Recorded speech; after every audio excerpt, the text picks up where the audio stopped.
Hey, welcome into another episode of Halos in the Infield with your host, Todd Fox, and the other host of the show. The Lone Star Halo, or as I like to say, I'm the biggest fan of Sabotage. He was a great wrestler. I, I like what you did there.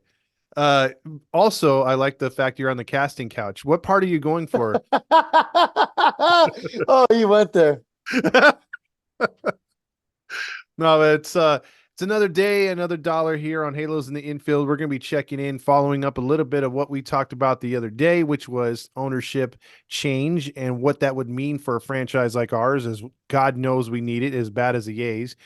And then we're also going to talk about how do you tell good ownership from bad ownership, and then we're going to go over the Fuhrer's. I'm sorry, Arte Moreno's reign over the Angels, what good he's done, what bad he's done, and we're going to talk some spring training hats as those were released today. Fernando just sent me the picture of the hats, and we're going to talk about the good ones, the bad ones, and the boring ones, and where do the Angels fall in that category. So, with all You those can probably topics, already tell. yeah, You probably already know. with all those topics on the table, Fernando, let's get it started. What do you want to start with first? I want to talk about the fact that Cody Rhodes should be in the main event of WrestleMania. And I'm just kidding. If you guys want to watch those videos, they are all over YouTube. Nobody wants The Rock versus Roman Reigns.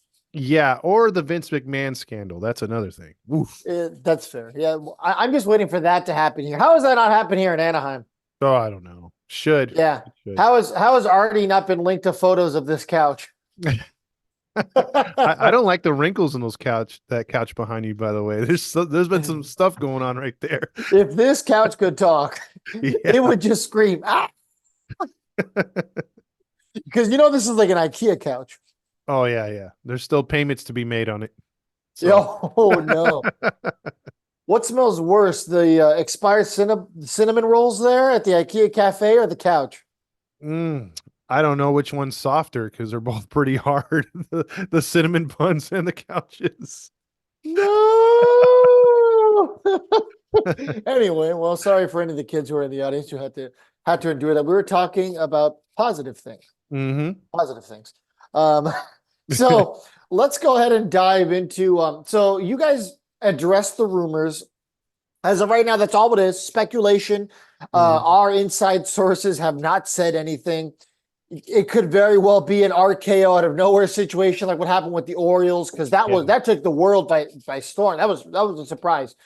So maybe we'll be talking about that in the future. And I mean, all of us Angels fans hope so. So you guys address that. So I want to talk real quick.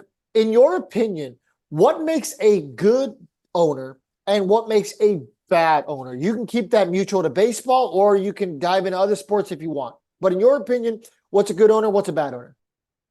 I think a good owner, I mean, some people would say it's one that just wants to spend money and win now. But I would say a good owner has to be someone like Steve Ballmer for the Clippers. That was brought up by Halo Joe yesterday. He kept referencing the Clippers and like as far as he wanted an owner like that for the Angels. And why I'm piggybacking off of his answer, because there's been quite a few others that have bought in teams. I think the right thing to do is what we begged Artie to do from the get-go, was not just lower the beer prices, was get out in the community, get those communities that are hard pressed to go to a couple Angel games, let alone one game, give away free tickets, be known, be seen in the community, do good things. If you want to get credit for, building a playground, be front and center with that hard hat on and the shovel in your hand and smiling in front of a camera, because that's good press.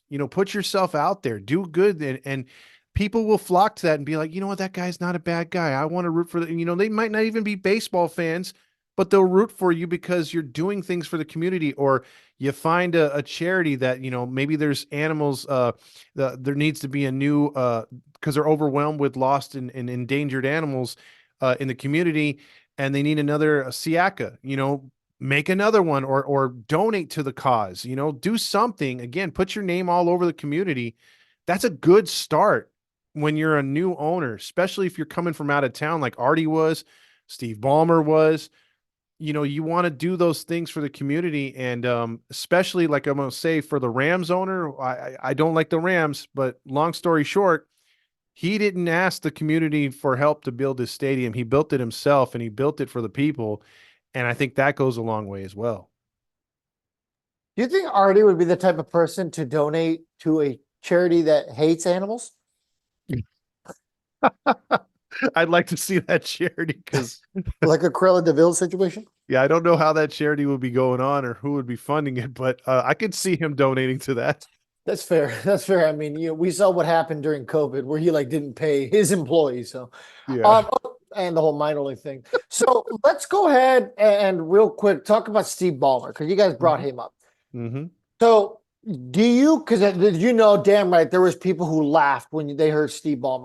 Mm-hmm. I agree. I think Steve Ballmer is a decent owner, but the argument's going to be, well, Todd, Steve Ballmer and the Clippers haven't won anything since they bought the team from, what was the name? Donald Sterling, the Yeah. racing guy. Mm-hmm. So do you consider Steve Ballmer a good and successful owner, though the Clippers haven't really had prolonged periods of winning since he got there? They've made some playoffs, of course, but they haven't won. It's not for lack of trying. I mean, he's gotten some big names in there. He's identified that team. I think Halo Joe brought up the fact that he's built a new stadium. He got under from out under Staples Center. Because that's the biggest thing. I mean, you're the redheaded stepchild no matter what.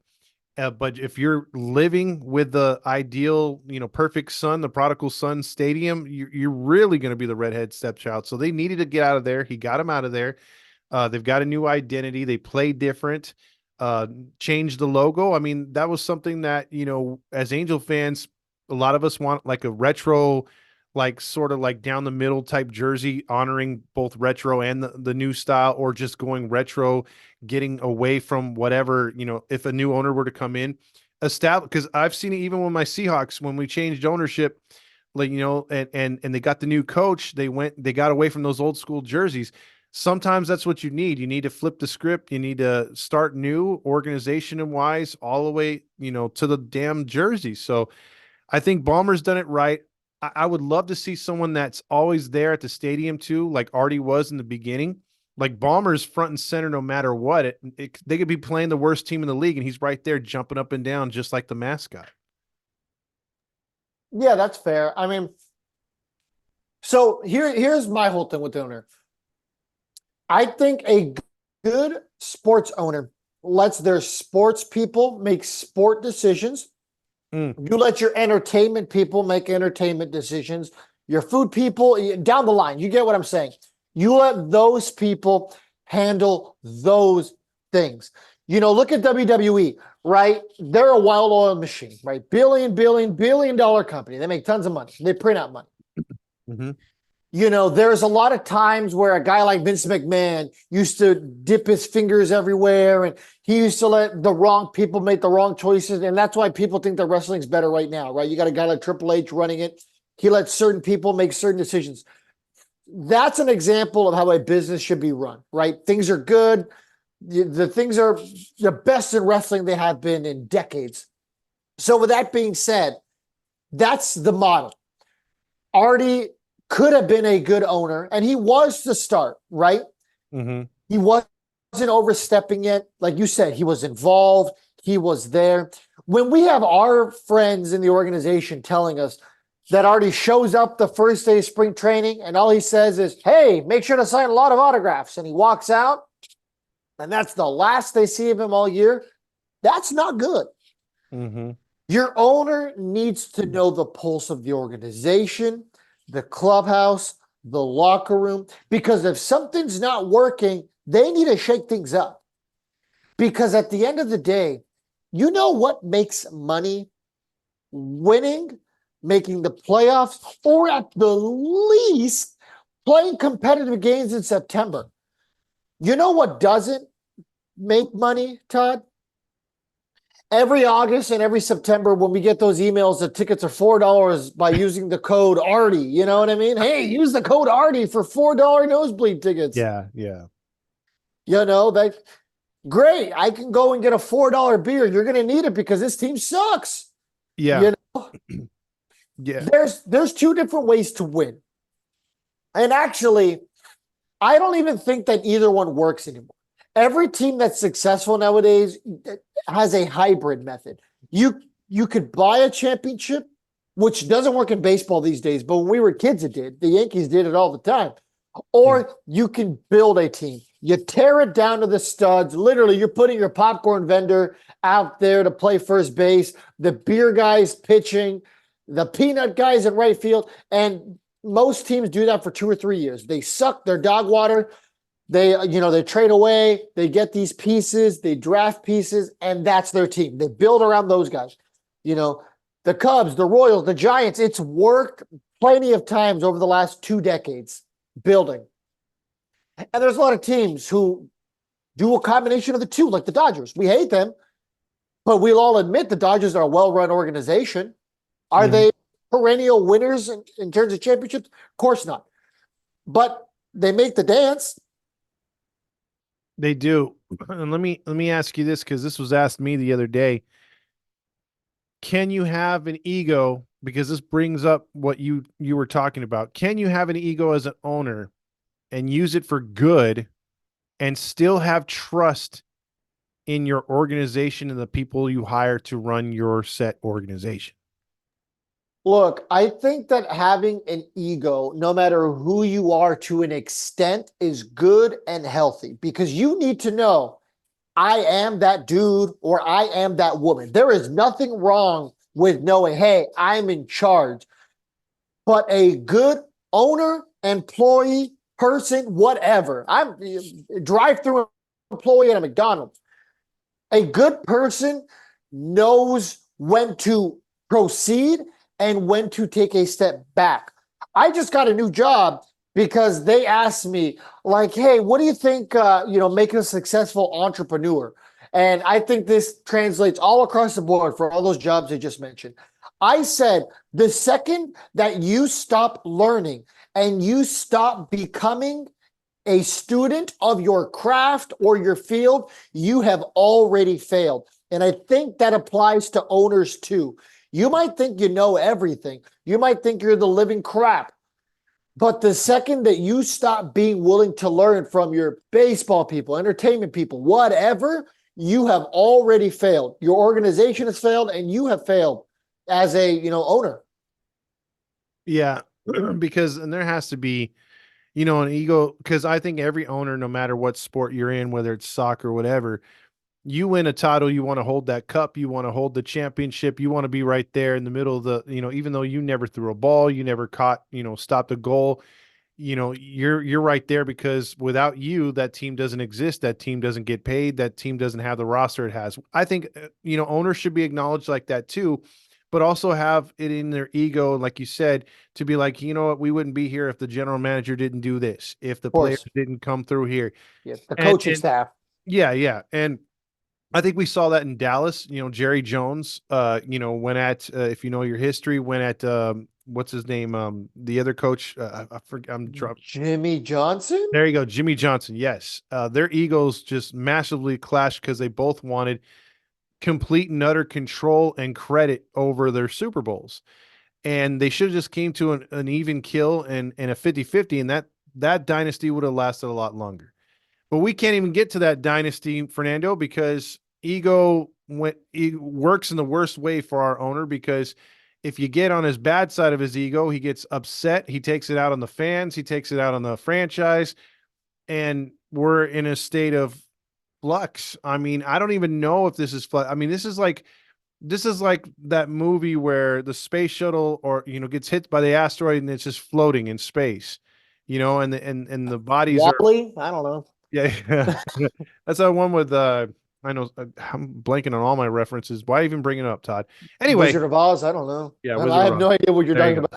about. Well, it's that one where the space shuttle, she has to crash land it into the ground or space hub or whatever. Anyway, the point of the matter is they were out there floating in space. I feel like that's where the franchise is floating right now. It's just it's really just floating. There's no movement. We don't know what's going on. That's bad ownership, And if you Absolutely. want to talk about the good stuff, Fernando, why don't you lead off with that with Artie stuff? Ooh, okay. So let's talk about the good stuff that Artie's done because There was a time where Artie was favored in Anaheim. There was a time where I'm sure we all cheered for him.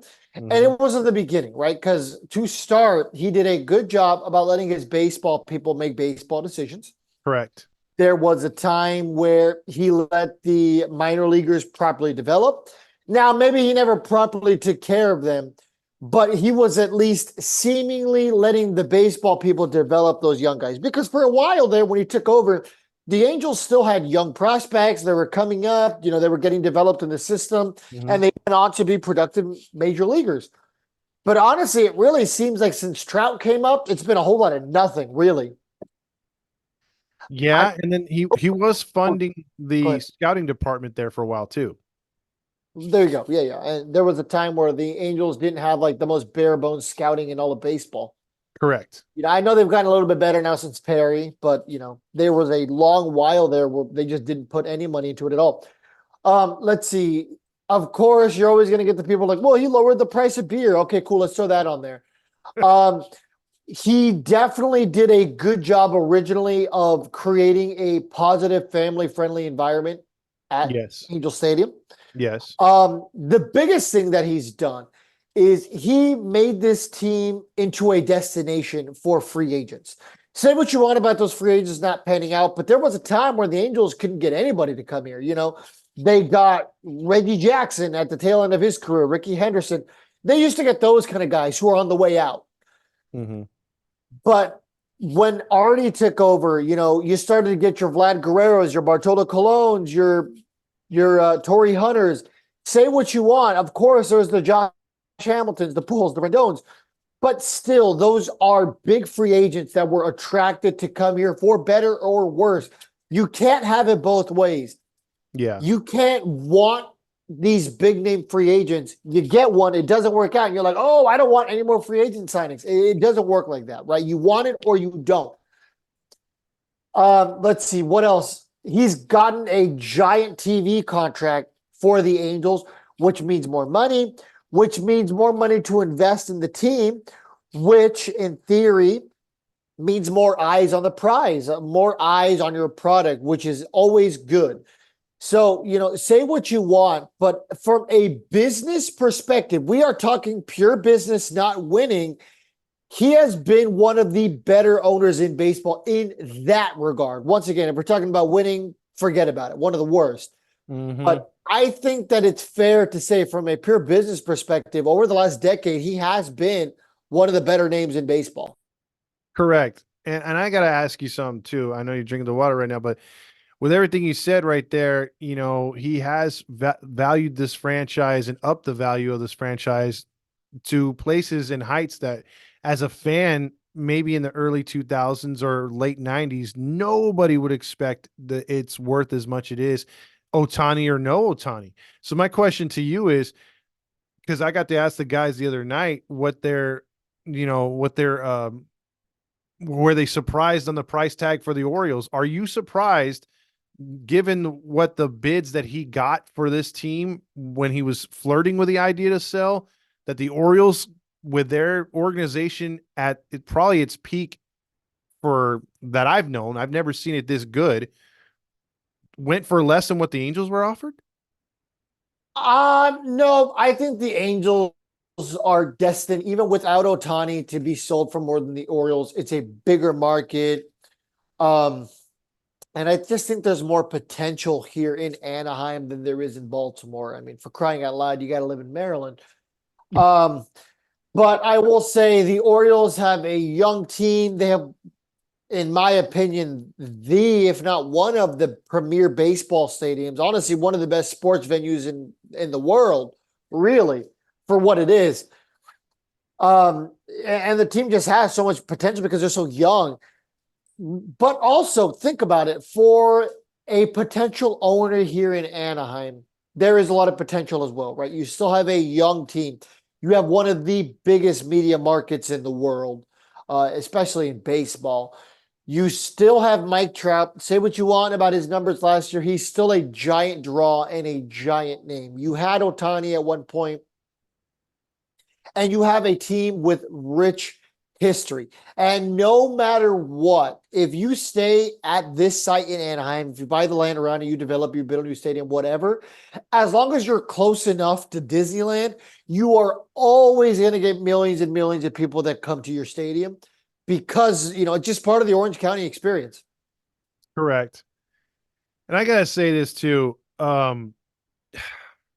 As far as the amount of time you just talked about Artie, I can't add much to that.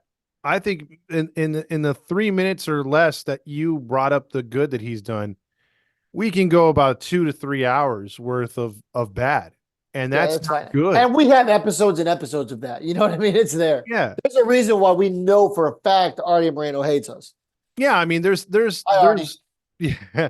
We've got our insights on and our finger on the pulse of the organization. We have people who reach out to us, we reach out to them, so we know what's going on. Sometimes, I mean, look, Fernando has literally and could have, but he said no because he didn't want to take the credit for it at the time. But we were one of the first ones to break all the Otani news and all the other stuff that was happening with the team last year, the Artie stuff, but we actually had a little bit more insight and he had more insight than Ken Rosenthal and all those other guys, but he was told, hey, just wait, this and that. So we know what's going on. Fernando's got the finger on the pulse of the team. And, if anything goes like with these rumors or whatever, believe you me, we're going to know about it and we're going to post about it faster than anyone else. Or we're going to be right there with those guys breaking the news from ESPN and FS1 or MLB channel, whatever. But Yeah. We didn't break it the last time when Artie announced he was going to sell. Honestly, I think this might be the time where you know, yeah, if we if our hear, sources come through like they do, I think this time I might. I think this one's big enough where I would break the news. yeah, yeah, absolutely, because I think that would be a cause for celebration. That'd be a cause to go down there and have a little happiness for once at the Big A. And here's the thing. Last thing before if you want to move on to the hats after this, Sure. um, it doesn't. I don't know if you get the same feeling, bro, but when I used to say, "Hey, I can't wait to go to the Big A," I got happy. I felt, man, good vibes. Didn't matter the team, didn't matter the record. You know, it feels soiled to me now, and I don't have that excitement. Because trust me, I love the place, but when I used to just say the term Big A, it meant something to me, and I think Moreno is just. I don't know if you feel the same way. I think it's because you don't listen to the Todd Lodge show anymore, or the Roger Lodge show. I don't know why I said Todd Lodge. You are How Todd dare Lodge. you? Yeah, right. You don't listen to it anymore. I mean, I get where you're coming from. I mean, it's become. I'm not gonna say that it's become a place of misery because no matter what, I'm happy when I'm at the Big A, and maybe it's because I live in Texas now. So Mhm. when I go back to Angel Stadium, like I have those positive memories.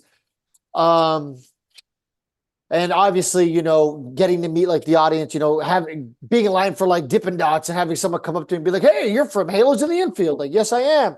Like there's obviously like that's always awesome and that's always fun. But to me, there's always going to be something special about the Big A. But I get where you're coming from. Like there was a time where you would go and you're going to watch a competitive baseball game, Mhm. and if you didn't, it was more rare than anything, right? Correct. Because I had season tickets from 2015 to even through 2020, but obviously the season ended up not happening where we can go in person. But I bought them that year. Um, and 2015 and 2016, there wasn't too many games where I remember going and getting blown out. Mhm. There's a lot of games where the Angels lost and they had a chance in like the ninth inning kind of thing. Countless amounts of those. But it's definitely different to go nowadays. You're not going to see that competitive of a contest. And, it just seems like lately the team has been flat. And I know we're going to talk a little bit more about that on the preview episode, but, I think this season's going to be fine if we can tamper our expectations. But I get where you're coming from. Yeah, that's what I was trying to get out of you. I'm glad we're on the same page when it comes to that because that's how I feel too. So, With that being said, as the show's winding down, let's hit these spring training hats. You brought this up. Let's start with the bad and then Okay. give our mids. So we'll give like a couple bad, like the worst ones in your opinion, my opinion. Okay, And so then how about we do three bad, three mediums, three greats? I'm good with that. Okay, cool. So are we just not going to count the Angels because we both know that that's going to be in the bad pile? Well, let's give them an honorable mention. Let's just tackle them right Okay. away. Okay, yeah, because I mean, here's the thing. The Angels hat, it's an Angels hat. That is what it is. You know what I mean? There is nothing special about it. If you zoom in, it's like the textured kind of hats. You know how like they sometimes have the different material for the spring training. It's not the mesh hats like it's been in the Yeah. past. But honestly, I liked the mesh hat. I don't like this one. It's lazy, just like the organization and just like the offseason. Just zero effort. Didn't even try. Yeah, I mean, this hat to me just screams I don't want to try.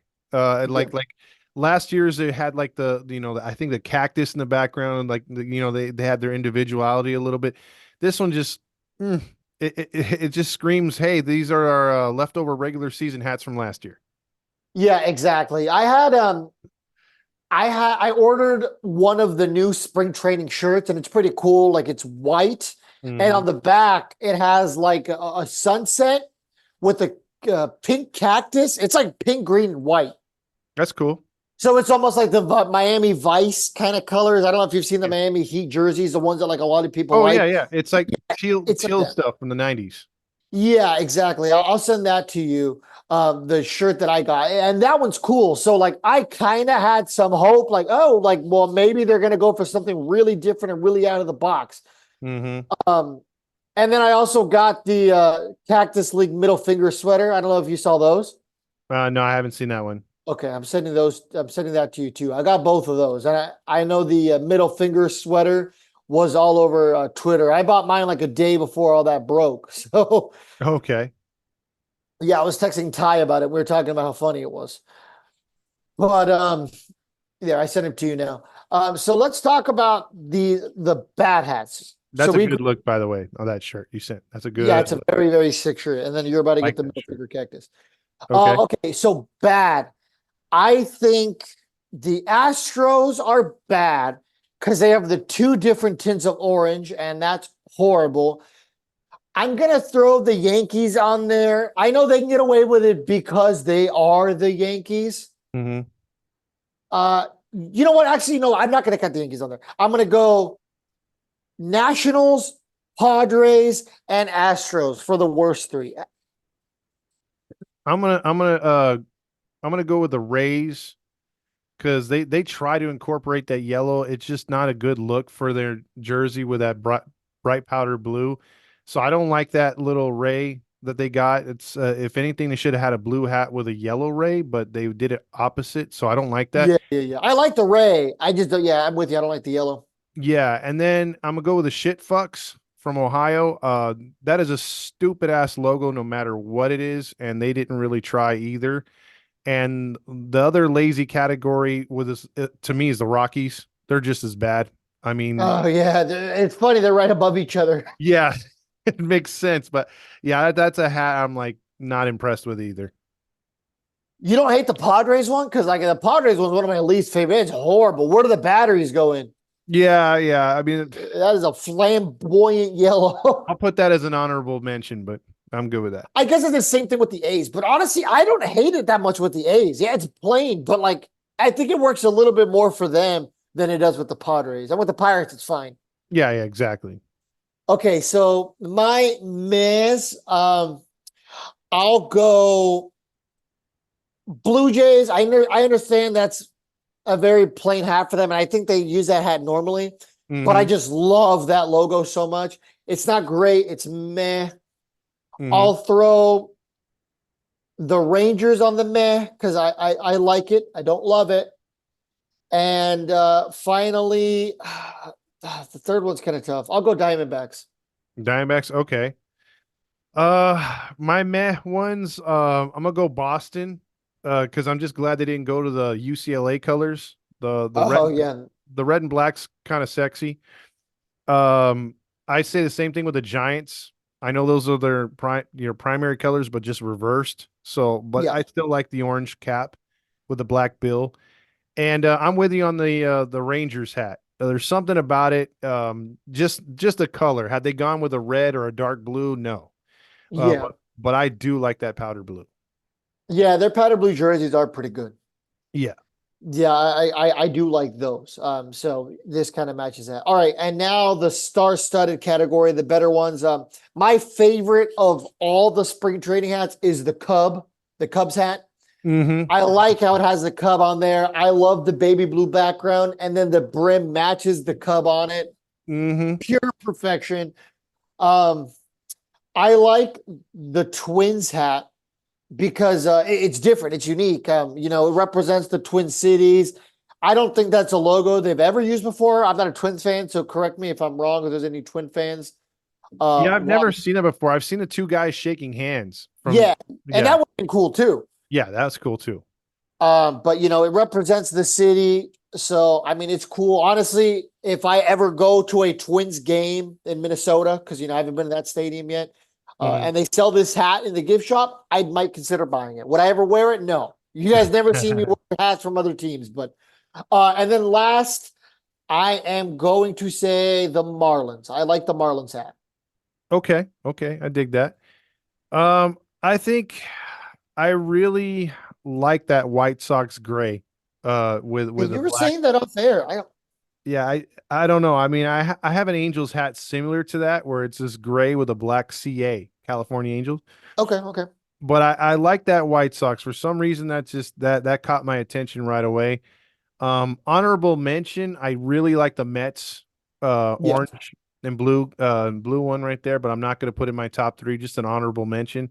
I can agree with that. I like theirs. I mean, they're probably like a number four, number five for me. They're up there.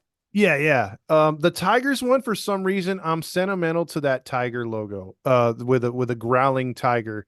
I Is wish they that the had the Cecil Fielder years? correct. They had it incorporated into their logo for a while, and I like that on their helmet. That was really cool. And I Okay. do like the Twins one you said, but I'm digging that Pirates one, man. That yellow Pirates. I know you don't like it, but I I think don't hate it. when they wear that with their black jersey, it kind of reminds me of like the '70s Pirates when they had the yellow helmets, the black jersey. So yeah, those are my three. Yeah. I like theirs. Like, I don't mind theirs. I don't like the Padres one because, like, the Padres have not been pure yellow since, like, Ted Williams was on the team back when they used to play in Lane Field, their Hmm. PCL days. Like, that was the last time they had, like, pure yellow jerseys. Like, they've had jerseys with yellow in them, sure, but, like, yellow as a primary color, the only teams that can get away with that are the Pirates, the Athletics, I can see. And I mean, that's really about it. The Yeah, Brewers have a primary yellow, but at least there's enough navy blue where it offsets. Those are fine also. They're not great. yeah. They Yeah, had they had for the the multicolor pinstripes, brim. right? Yeah. Yellow and blue. Yeah. Yeah, And you already mentioned not liking the Rays. So yeah, yellow is a very strong color. If you're the Pirates and you truly incorporate yellow as a major color in your color scheme, okay. Same with the Athletics, right? They use yellow a lot. Almost right. every jersey has yellow. Okay, I'll give them a pass on it. But the Padres, like, what are you doing? Well, judging by the Angels hat, I don't think I think we're going to have the traditional dark red jerseys the entire time with, the white lettering. I'm interested to see what these other teams do to incorporate or if they're going to match their hats or they're going to go with their regular spring training jerseys cuz some years you see a surprise, a team will come out with a completely different out of the box jersey. So I'm kind of interested to see what they're going to do this spring training. Yeah, yeah. I think it'd be cool if maybe one day we do an episode where we talk about, like, what we wish the jerseys would look like from spring training on. Yeah, yeah. Because I know other teams are going to show off their colors, and they usually do. The Angels are one of those teams that just don't do it. So Yeah. What are you uh, talking about? We're red, white, and gray. Nothing else. that's Now they have the City Connect, but I mean, yeah, that yeah. took forever to get to that. Oh yeah, it took way too long. But if you got anything else, man, I think we're at that moment. We're at that time No, period. nope, that's it. Thank you guys so much for listening. Make sure you like, comment, subscribe. Yeah, and get used to us on the daily. It's here. Yeah, I know. I think we're kind of already having that, like, oh man, this is real kind of moment. Yeah. For better or worse, we're going through it. Exactly. We're gonna get through this together, guys. So for Todd Fox and The Lone Star Halo. And don't forget your name, Sabotage. oh yeah, Sabotage. I won the WWE Championship on my 2K. So there you Good enough. go. Take it easy, guys. See you on the flip side. Bye.